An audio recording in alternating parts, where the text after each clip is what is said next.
Sorry about that voice, everyone. I know it's quite jarring when it pops up. Okay. Good. So we've got a few more people arrived in the room. That's great. So I think what I'll do is I'll start by talking a little bit about myself. Who am I, how I came to do this webinar, and why I'm talking about anxiety and pain. So my name's Josh Fein-Brown. I'm an osteopath and a pain specialist. I trained as an osteopath 9 years ago now, and training in the osteopathy profession wasn't quite enough to sort of feed my hunger for knowledge. So I went and did another master's at UCL in pain management. And through that, I became really fascinated with what this thing that we suffer from, that we call pain, actually is. And the deeper that I looked into pain, particularly pain science and my own experiences of pain, the more that I saw that they were connected with emotional experiences. And they're really, when we look at the brain, there's not very much differentiation between emotional pain and physical pain. One of the big reasons why we suffer so much with physical pain is because it affects us emotionally. We feel very sad about that, or about losing function in that particular part of the body, or very scared about moving a part of the body that is in pain in case we may damage it further, or in case it screams at us in agony. And one of the main models that we have in the scientific literature at the moment for developing chronic pain, which is pain that goes on for a long, long time beyond the times that the tissues have been healing, is a fear avoidance model. And that is where we become very scared of injuring ourselves or scared of the pain experience that we've had. And so we start to avoid any movements or anything in our life that may give us that kind of pain experience. And that makes total sense, right? Like, it's awful to experience a lot of pain. If you learn that stairs are incredibly painful, you're going to avoid walking up and down stairs.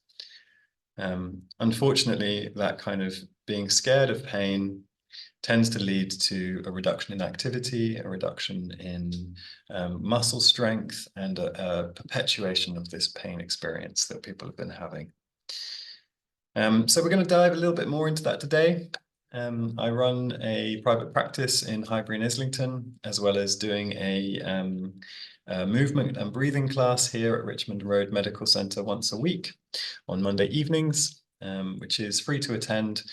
So if any of you want to come along to that movement class, it's 6:15 on Mondays, and that's how I got in touch with the practice and how I am sitting here with you guys now doing this webinar.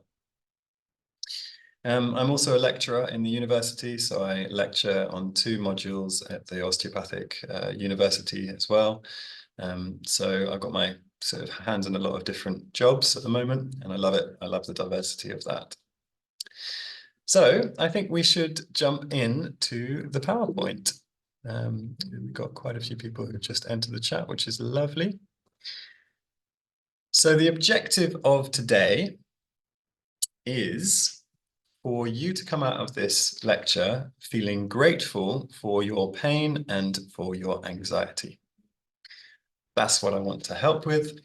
And I'm also going to give you some very, very useful, very practical tools that I use in my clinic all the time to help you to regulate both pain and anxiety, not using the mind, but using the body. And I'll show you why and how that's so effective based upon the science behind our brains and how our brains work. If anybody has any questions, what I'll do is I'll leave a bit of time for coming to the questions at the end of the chat. And we will look at the chat box for any questions. So if you've got any questions that you're willing to ask or you really want to ask, then type them in the chat box and we'll have a look at that at the end of the presentation. So anxiety and pain are both increasing. We are becoming much more anxious as a population, especially after COVID. There's been a lot of fear around COVID, and that increased people's anxiety drastically. And unfortunately, the level of anxiety in the population, particularly in young people and particularly in women, has gone up since 2018. And the prevalence of pain is also increasing, particularly of chronic pain. We are a population that is the most anxious and in the most pain that has been recorded in history, unfortunately. And I'm going to give you a little bit of an idea why I think that might be. But first, let's look at a bit of neuroscience. So I'm going to explain to you how we can use the understanding of broccoli to understand the brain. So we've got to start with the broccoli in order to do this. Now, in this picture, what you can see is everything the broccoli needs in order to survive. The broccoli needs soil, the broccoli needs rain, and it needs water, which enter the broccoli's leaves and the trunk via the roots, travels in this upward direction, bottom up. The broccoli also needs sunshine, which hit the leaves and combine with carbon dioxide to create sugars and nutrients that the broccoli then uses to build itself and transports that back down to the roots. So there's this bi-directional communication going on, sunlight coming down, top down, water coming bottom up.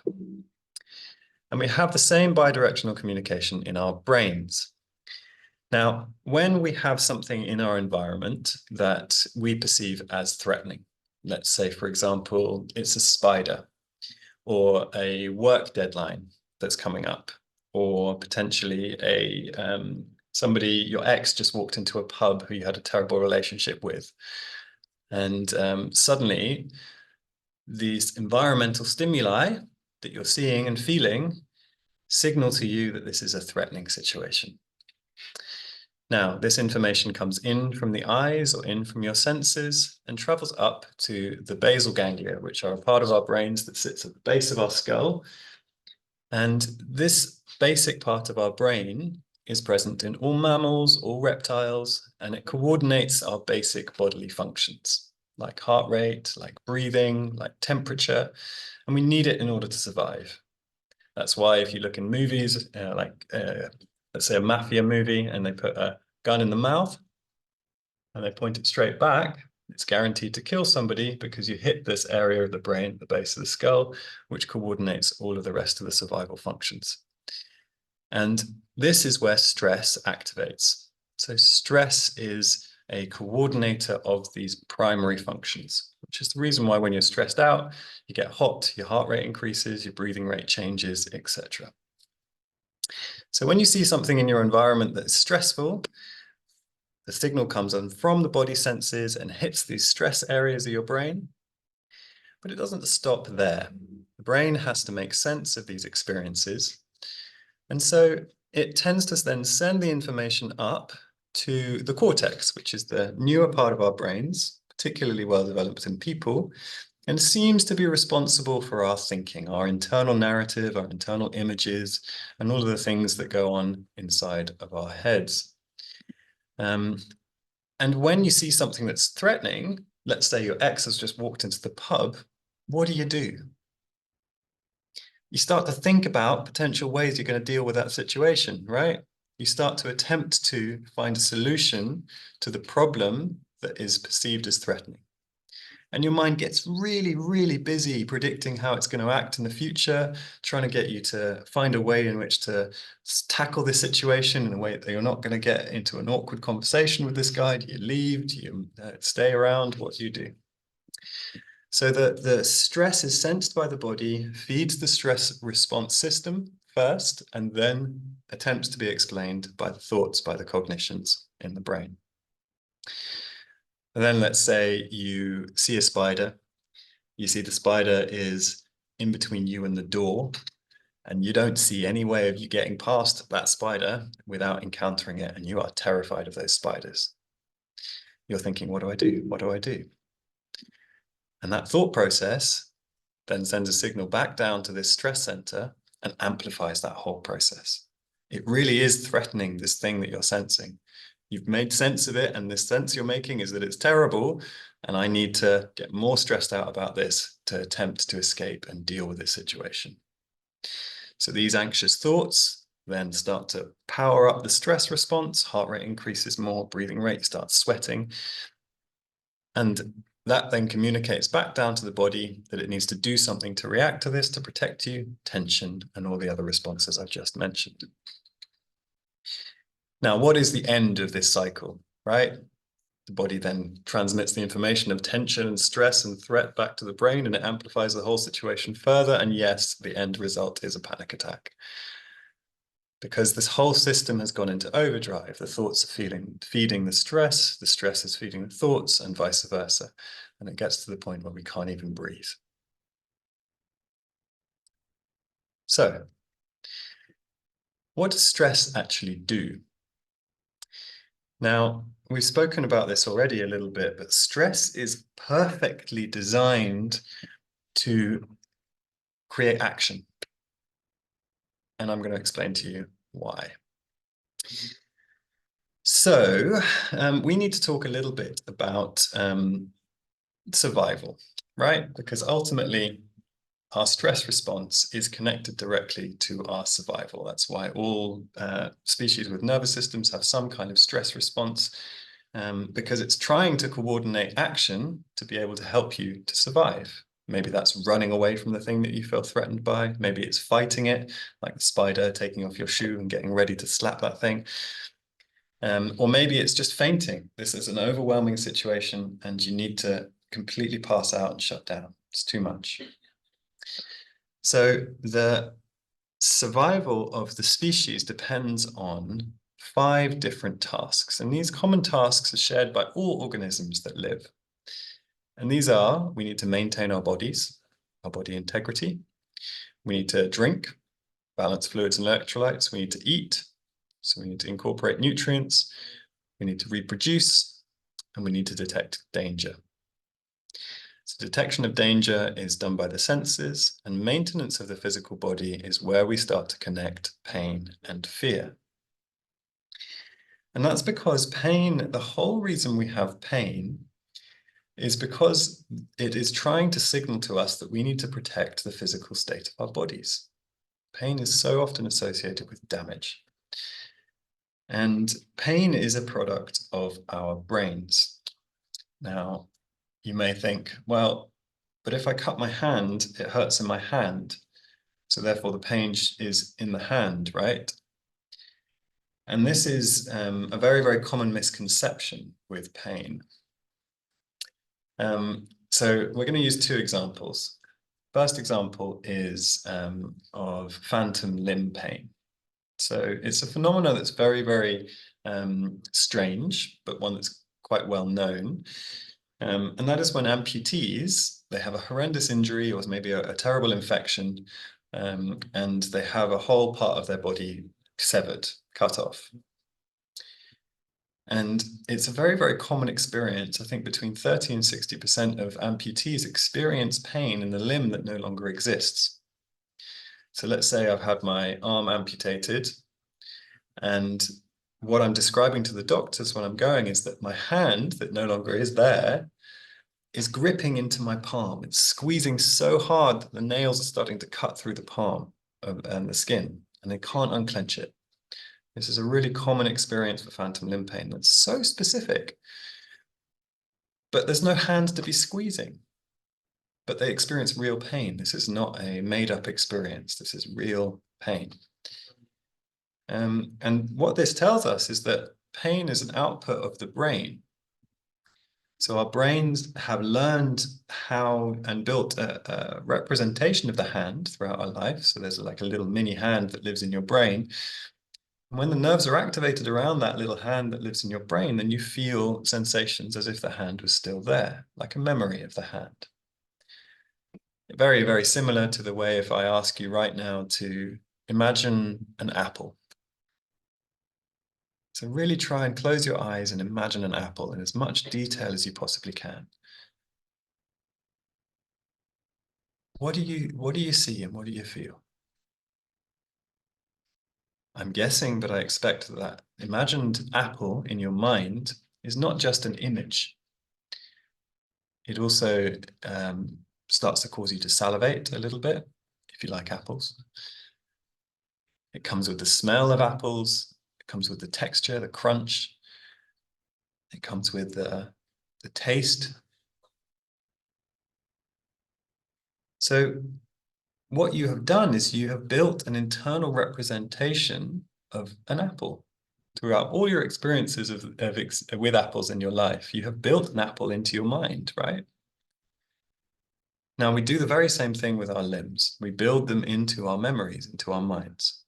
And so we can experience an apple, we can taste it, we can smell it without it even being there, just like we can experience pain in a hand without the hand ever being there. It's the same mechanism. Now, fundamentally, fear is trying to protect us against death. The end result of all fear is death. And one of the things that's definitely going to kill you is damage to your body. If the body is damaged too much, then you will die. So pain, because pain means that your body is damaged, is a perfect object to be feared. Because fear is trying to protect you against death, and pain is representing death, right? Or the potential of death if it carries on and gets too severe, right? So we so often fear pain. And also because it's terribly unpleasant, right? It's not just that it might kill you, but it also hurts like hell. It causes us to suffer. And we often fear the things that we suffer. Now, when we become scared or when we are in pain, we tend to activate this stress response. The body tends to activate the stress response in order to get us to try and do something about this. Now, I'm going to show you a little video. It's about 7 minutes long, and it's a video that has impacted me a lot, and I hope it has the same impact on you. And I want you to think about how goddamn useful stress can be in this circumstance, okay? And this is how we think that human beings, before we had modern culture, used to hunt. It's called the persistence hunt. Environment. Now, one of the big problems that we have today is that we don't move in our natural environments. Most of us don't live close to nature. We live in these insulated boxes. And the kinds of stresses that we have in our lives and the ways in which we deal with those stresses are completely different to how we've evolved to be able to deal with these things. But those primal responses that the body is attempting to help us to achieve action, helping us to try and get those stresses resolved, is exactly the same as it was. Our bodies are exactly the same as they have been. Evolution hasn't progressed enough. It hasn't caught up with cultural evolution. So we are still living in the same bodies effectively as Koroa is. Same stress responses. Now, the beginning of the culture in which we live started around 40,000 years ago. And something amazing happened in which man began to, or human beings, rather than just man, I think is better, but they started to paint on caves. They started to create abstract art. And this art that they created represents a process of forming a world inside your imagination that is not directly connected with the world that is out there, the physical world. And then taking that imaginary world, imagining the animals, and then forming representations, symbols of them by drawing them in simplistic forms on the cave walls. And this is a drastic shift. We're the only species that we know about that is capable of forming very, very detailed imaginary worlds in our minds. And we live most of the time in modern day society in these imaginary worlds. We're no longer so grounded within the physical world. We don't have to use our senses in the same way. We don't have to be so responsive and sensitive to our environment. We don't have to run for 8 hours to eat a meal. And that process of becoming more abstract as a species started in those cave paintings 40,000 years ago. Then if we fast forward in time to the end of the last ice age, about 12,000 years ago, we began to settle. We began to farm and plant crops and then stay in the same place, watch those crops grow. And we started to say, hey, this crop is mine. It's not yours. This piece of land is mine. Land ownership became a phenomenon. We were no longer nomadic. And with land ownership came the development of towns, the development of cities. Population increased drastically because when you farm land, you can produce way more food than if you're just letting it grow and you're a nomadic species. So population increased, we became more sick, diets got worse up until modern day, really. The next dramatic shift came with the Industrial Revolution, when we started to move away from mainly manual-based jobs, where you are using your body day in, day out, to the movements being very, very repetitive on production lines. And we started to be able to control nature massively. Luckily, with the Industrial Revolution came modern medicine, which is a marvel, and it's absolutely fantastic, but our lives changed drastically again. Then modern computers came around in the 1930s. The internet came around in the 1990s. And just think how much impact that's had on how we live our lives today. How we are living in a completely different situation to how we have evolved to live, to Koroe the hunter.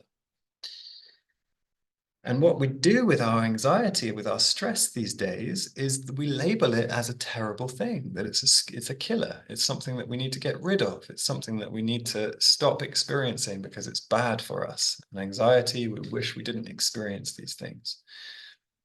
And part of the reason why they become so negative is because we don't use them for what they're designed for anymore. We sit there and we're stressed and we're working in a sedentary position all day, and the stress is largely remained without being processed through movement.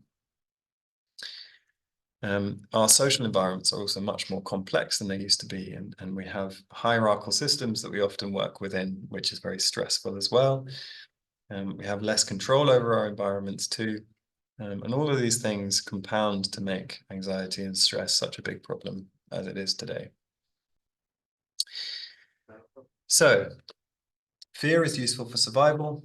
We generally freeze, run away, fight, or faint when we're in the face of something that we feel is threatening.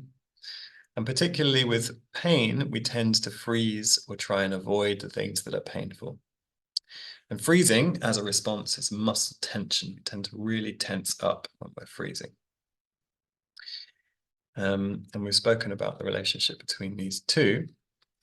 Okay, so I'm going to open up for 5 minutes of questioning before we do a practical exercise to help to move stress through our bodies. So if anybody wants to turn on their microphone, or actually, let me have a look at the chat here, see if anyone's got any questions. The sound is very patchy for some people. I hope that resolved. Some people said it did. Okay, anybody have any questions for me so far?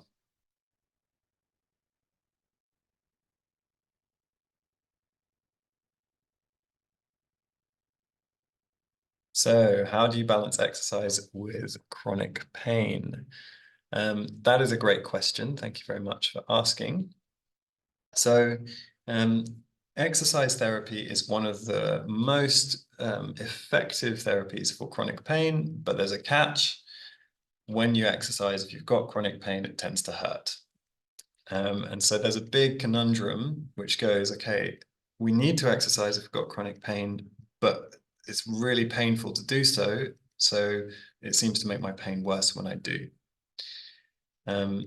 Now, I think that the solution to that problem is to be able to regulate, first of all, your own body if you're in pain. And by regulating your body, what I mean is really being able to regulate the amount of tension that you're holding in the body. Because often if you've got chronic pain, you've also got chronic tension. And then exercising in a way that you're able to move in a way that feels pleasant. That's always the starting point that I do with people who have chronic pain. And you have to experiment a lot with movement in order to find a movement that feels good in the body. And you also have to look for those movements that feel good, not just look for pain. So it may be that you're moving a part of the body that is completely separate from the part that's actually in pain, but you're looking for that kind of feeling like, oh, you wake up in the morning and like, oh, that's a really good stretch, actually. That's really pleasant. I like that a lot. And when you're experiencing pleasure in movement, because movement can be really pleasant to do, you're activating the brain chemistry that is a painkiller. Pleasure is a painkiller in our brain. The reason why we feel pleasure is because we're releasing chemicals in our brain, and those same chemicals are opiates, and also same chemicals that we use with cannabis as well. But the opiates are effectively our own personal supply of morphine. So when you find pleasure in movement, you release chemicals that reduce pain, and it's essential to find pleasure in movement if you want to move with chronic pain. So I hope that answers your question. Anybody else quickly before we move to some exercises? Yeah, I have one more question. Yeah, fire away. So why actually there is chronic pain? Why? Why the pain becomes chronic? Why is it lingering for months or years? That is a very big question. Asking because like I probably have one. That's why I would like to know the answer. Yes. So chronic pain seems to function like a memory. And we can learn pain, unfortunately. Now, there's very many different kinds of pain, and the chronic pain I'm talking about is the kind of pain that no longer has tissue damage associated with it. The tissues are no longer diseased. Sometimes people can have chronic pain because they have really bad arthritis, and every time they move, their joints are actually signaling to the brain that there is some damage there. That's one example. But other people can experience chronic pain after an injury that the injury is healed and the joint is now working fine. And that kind of chronic pain tends to be more like a memory. It's you haven't, or the person hasn't entered a process of relearning how that joint can function again and approaching that pain with your awareness and finding something that is able to resolve it. But it's a very complex issue. But there is a way to resolve it, or is there a way to lower Definitely, it? there is a way out, 100%. And there's very good evidence to say that we can treat it. And I've treated many instances of chronic pain, and people have got a lot better. So it's not like this is what you're going to have to live with for the rest of your life at all. And some of the exercises we'll go through now are going to be very helpful for you if you've got chronic pain. Good news. Okay, so back to the broccoli. Now, this broccoli is a little bit different. It's got sparkles, and what we're seeing here is a situation where we can use the body to reduce the amount of stress in the brain. So we can use the body to signal safety to the brain, not just signaling threat. And when we signal safety to the brain, then the brain reduces the stress response and then feeds up to the thoughts, and the thoughts no longer need to explain all of this threatening information that's coming from the lower centers. So the thoughts tend to change, but we can also use the thoughts in conjunction with the body to be able to reduce the amount of stress. This is a bi-directional relationship, remember. So in the exercises we're going to do now, we're going to use the body and the mind together in order to help to reduce the amount of stress and to help signal to the body safety. Because if we're signaling safety, then there's nothing that we need to be stressed about, and our muscles can relax and our whole system changes. And actually, we can change the direction of thoughts too. So how do we do this? Well, it's a 5-part process. And there is more parts to this, but we're just going to go through 5 of these today. So the first part of this exercise, I want everybody to sit and close their eyes, please. And as you're sitting and closing your eyes, now some of you will be able to do this easier than others, so don't worry if it's hard for you, just listen to the process. But I want you to get stressed out. So what we're going to do is get you to imagine a situation that happened in your life recently that really stressed you out. Maybe a work deadline. Try not to choose something that was too traumatic, please, but something that was difficult. Maybe an argument, maybe missing a train, maybe missing a plane, maybe becoming very late for work and it wasn't your fault and somebody was going to get angry at you, etc. And in that situation, really try and bring yourself back there.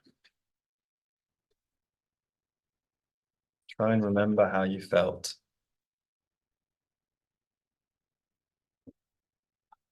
Try and remember that your mind raced, thinking very fast. Perhaps your shoulders became tense. Perhaps your breathing changed, became faster or stopped. Perhaps your posture changed as well. You started to close in the chest and start to protect yourself a little more.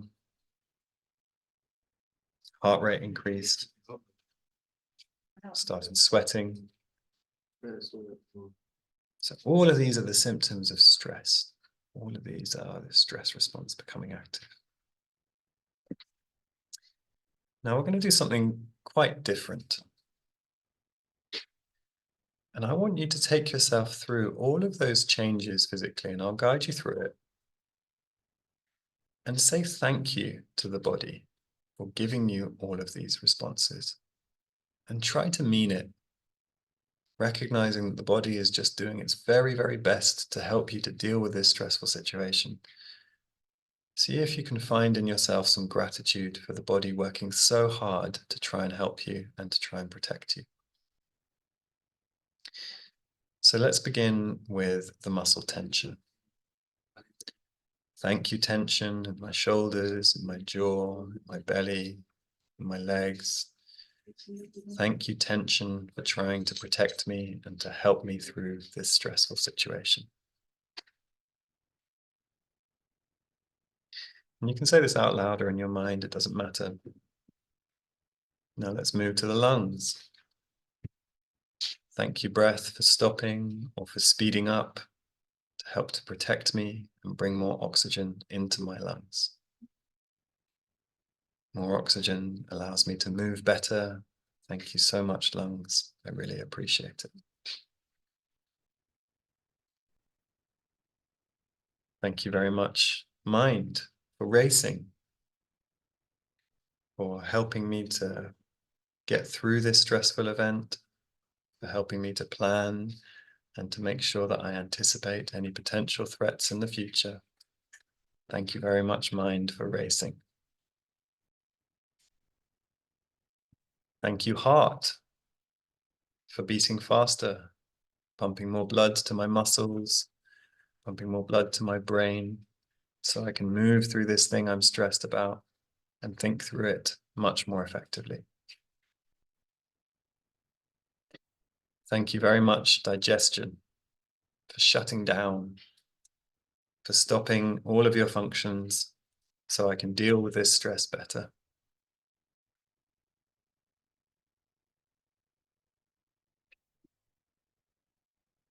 Now, what was that like to do? Is that something that you've done before? Is that normally the relationship that you have with stress or anxiety? The same thing can be done with pain. We can thank pain for attempting to protect us, from attempting to signal to us that something is potentially damaged and needs to be tended to, needs to be healed. And what this does is it changes our relationship with the physical aspect of the pain or the anxiety that we're experiencing. And that transformation to gratitude is an extremely potent and powerful way to relate to these usually quite negative experiences.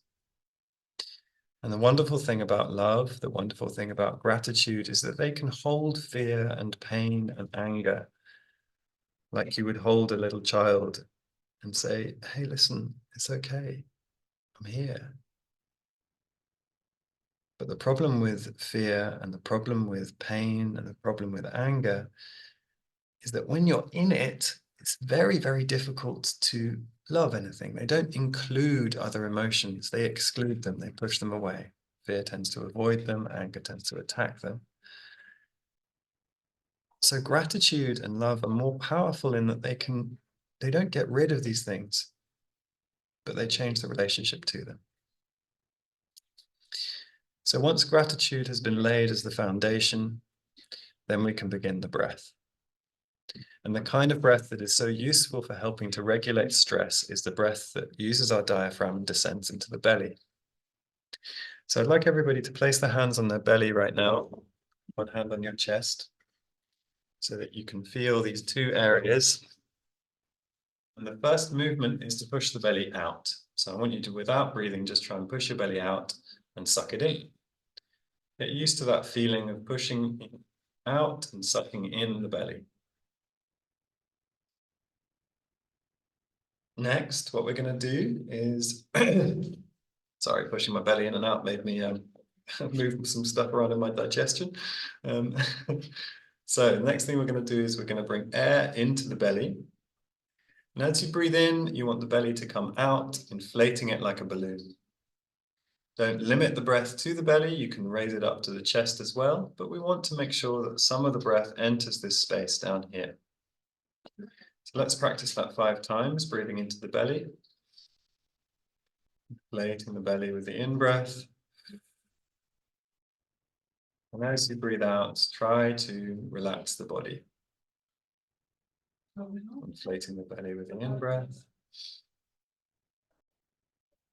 Breathing out and trying to relax the body.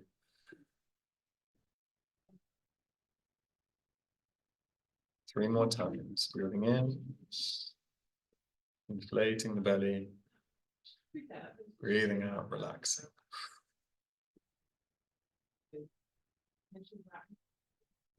Breathing in, inflating the belly, breathing out, relaxing. Last one, breathing in, inflating the belly. And slow the out breath now, really extend the length of the out breath. Give yourself more time for the relaxation. Now, if we look at the research, the perfect ratio between the in-breath and the out-breath for relaxation is 4 seconds in and 6 seconds out. So that you're extending that out breath, giving your body a chance to calm down. And there's a natural reflex that happens whenever we breathe out, that is that it lowers our heart rate, starts to calm us down.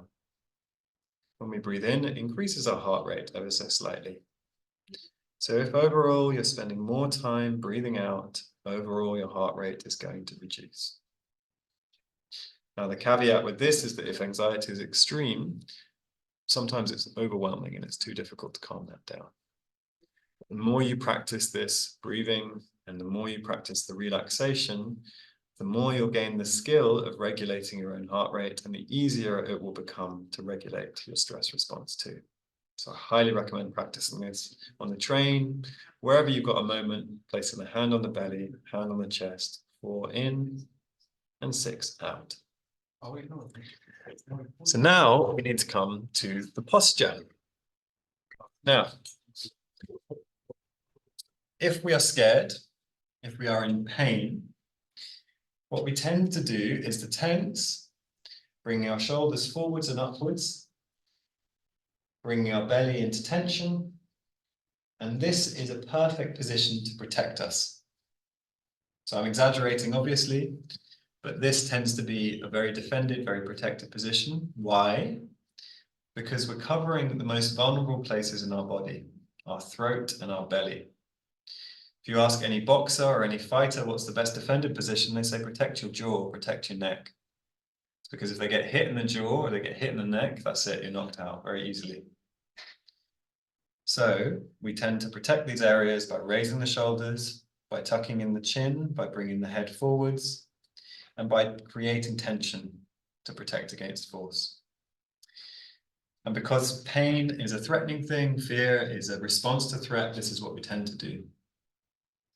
Now, the problem is that when we enter social situations, if this is our particular posture that we have, we make judgments about other people in less than half a second. And we make judgments about people based on two things, their facial expression and their posture. So if you're walking into a social situation and you're anxious and you're expressing fear, the other person is going, well, why are they defending against me? Why are they in a position where they feel like they're under threat? And we mirror each other. If you see anybody who's on a date in a bar and the date is going well, they'll be crossing their legs in the same way. They'll be mirroring each other, I guarantee it.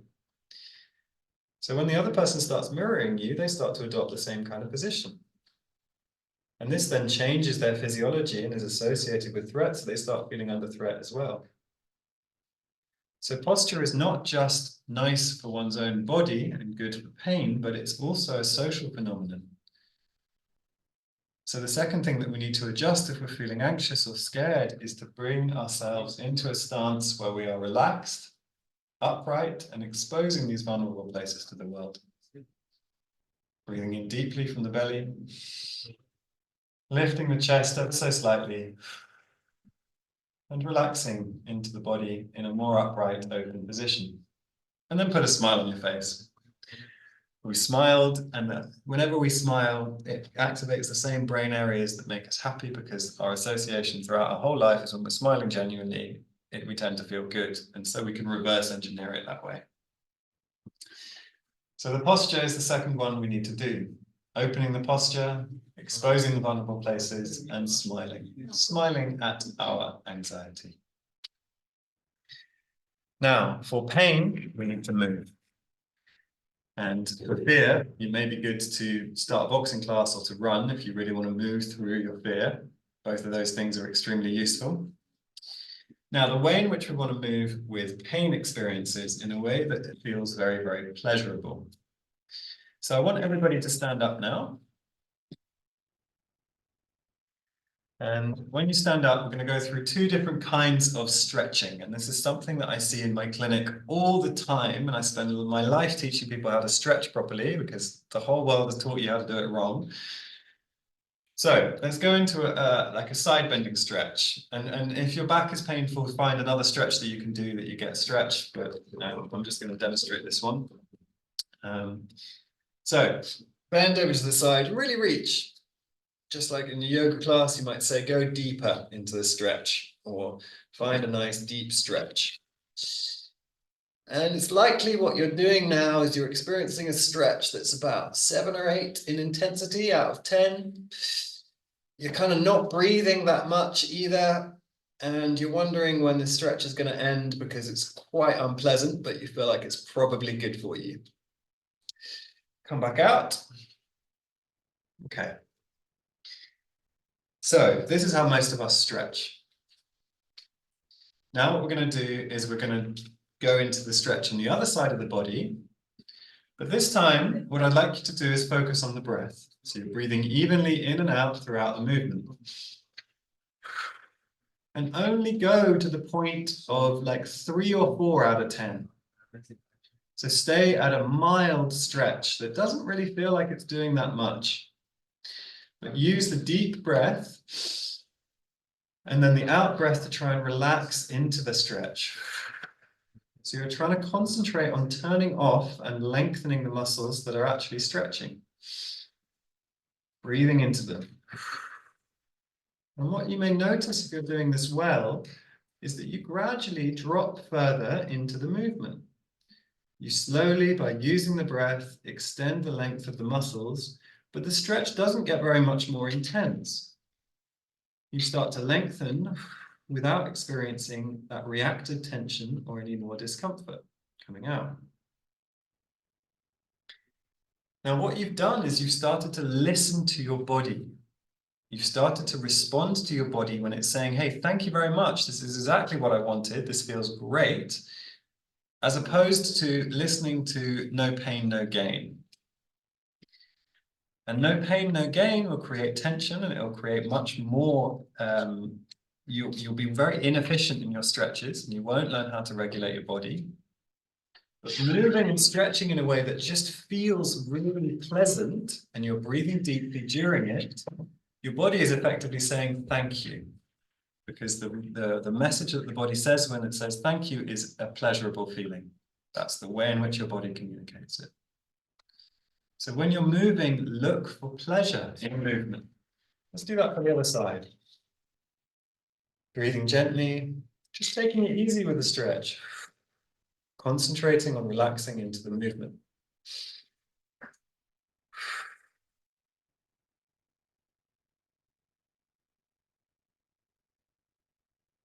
Let's go into a forward bend for those who can at the moment. Looking down and just slowly dropping down towards the floor. Breathing all the way. And don't push it. And bend your knees at the end of the movement. Don't try and hold them straight. Look for a pleasant way to stretch.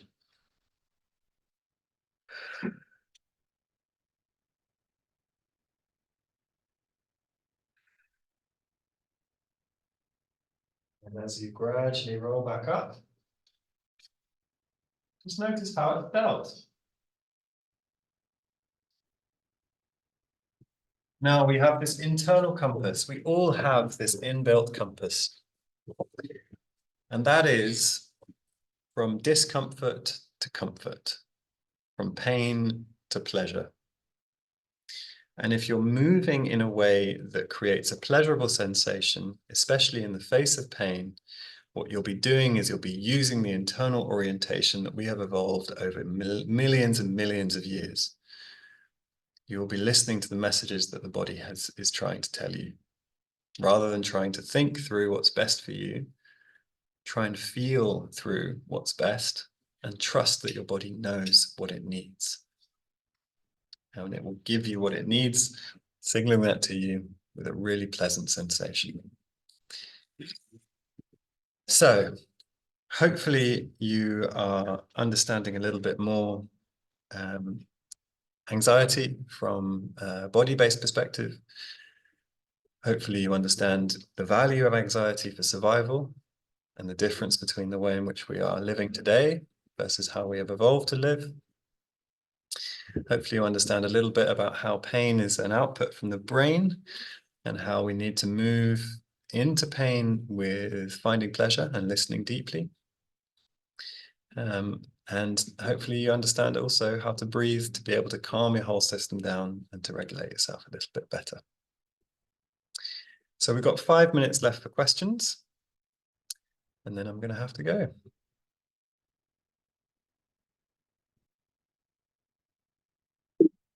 Yes. Just a little caveat at the end while you type your questions or ask them. This is a link to my website, and at the moment I've got an offer on, so if anybody needs a session to help with pain or dysfunction in the body, then you can book online there. My clinic's in Highbury and Islington, we're very close to the station. And if you want to follow me on Instagram, then Fein Health, F-E-I-N Health. That's my little handle there, and you can get in contact with me there too. So please feel free to give me a follow. And if you've got any questions, you can message me on Instagram, or my contact details are on the website as well if you don't get your chance to ask your questions here now. I do work for Richmond Road. Well, I volunteer for them on a Monday evening, and I teach a movement and breathing class. So if you want to come and join that on a weekly basis, come in on Monday evening at 6:15. And YouTube channels, in terms of YouTube channels, who do I recommend? There's a guy called Gabor Mate. Some of you may have heard of him already. I highly recommend his stuff. He's got a few videos on there. I've also got a channel, and you can find me by searching my name. And I've got more videos and meditations that go through stress and the meditations that we went through today too. There's also some other lectures on there in case you're interested. So Charlotte's asked what the benefit is of holding the breath. There are many benefits to holding the breath. Buteyko breathing is a type of breathing developed by a Russian scientist who worked with the army. And when you increase your tolerance for holding the breath, particularly with the lungs empty, so you breathe out and hold it, you increase your blood's cells, those red blood cells' capacity for holding on to oxygen. Because they detect that they're not able to, they don't have as much oxygen, your body starts to go, okay, oh my God, we need to be more efficient at getting oxygen because we haven't got very much of it. And so you start to then optimize your ability to hold on to oxygen, which benefits all your tissues. So breath holding, it's really great. Thanks for the feedback, guys. Thanks for joining, everybody. So one final question. Do I have advice on pain medication? How do I see pharmacology when interacting with other interventions to deal with pain? That's a great question. Pain medication for chronic pain, or pain that has persisted for a long period of time, most of the research says that it's pretty ineffective unless you have a short-term pain that you're trying to get rid of. And opiates in the long run, they're very addictive, and they're also terrible for pain. Actually, if you have opiates for a long time, you end up increasing your sensitivity to pain over time rather than decreasing it. Ongoing pain medications, particularly opioids for chronic pain, are not a good idea. Gabapentin and pregabalin may be a good idea for ongoing pain. There's some research to say that that is useful for chronic pain. For acute pain, so you've just bashed your foot or you've had an injury and you need to get rid of acute pain, paracetamol is your best friend. Ibuprofen can actually delay the healing process because it suppresses the inflammatory response, which is attempting to heal us. But ultimately, do what works.